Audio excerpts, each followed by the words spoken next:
ฮ้ยเสี่ยวเพื่อนกูตายแล้วว่ะ เนี่ย เด้เวียนนางฟ้าไอ้เด้ วีมาแล้วไปกินปีกเย็นน้ำอายบอปีกเย็นอื่นเด้อ สำหรับแม่หญิงหลายๆคนแล้ว พวกนางรู้สึกว่า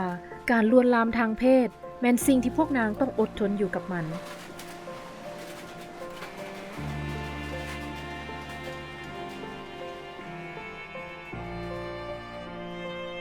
หลายครั้งแม่หญิงประเสริญกับการลวนลามทางเพศรู้สึกบ่ปลอดภัยที่จะต่อสู้กับการลวนลามทางเพศ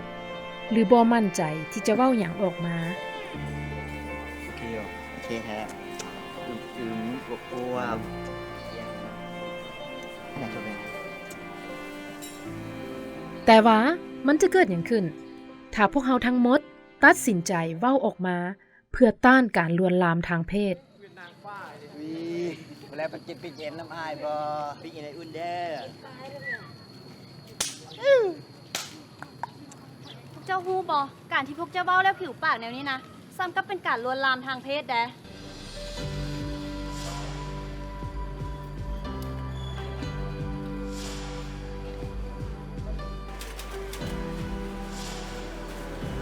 เจ้าใกล้ข่อยหลายเกินไปแล้ว อย่ามาจับบ่าข่อย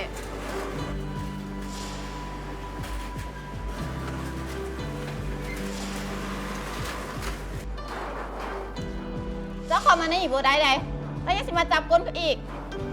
มันเป็นการลวนลามทางเพศได้เอาไปแม่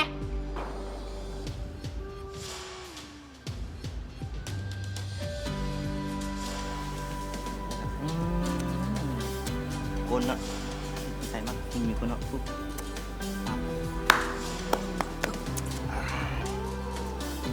เฮ้ยเราจะเบิ่งรับอันนั้นไหม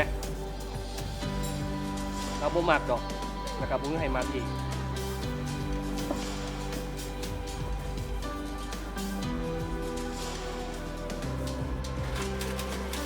ไม่แรงไปใส่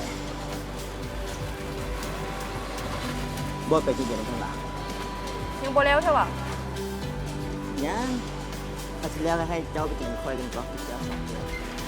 เวียกของเจ้าหั่นน่ะคือแปลงจักเขาบ่ไปน้ำเจ้าดอกที่แปลงจักให้แล้วหั่น โอ้ยไปกินกันก่อนเดี๋ยวกันแล้ว เศร้าเจ้าซื้อหยังเกาะเขาสิเจ้าซื้อไปบอกหัวหน้านี่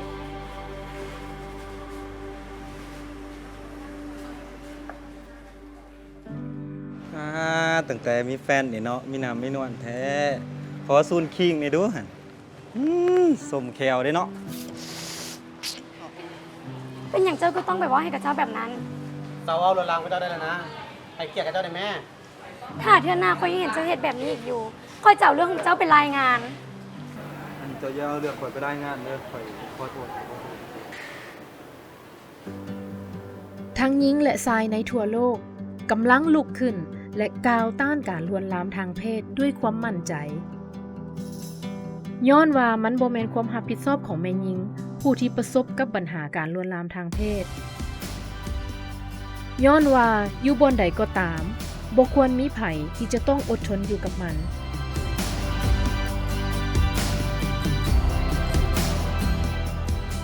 มันเป็นหน้าที่ของหมดทุกคนที่จะยุติการลวนลามทางเพศนับจากตอนนี้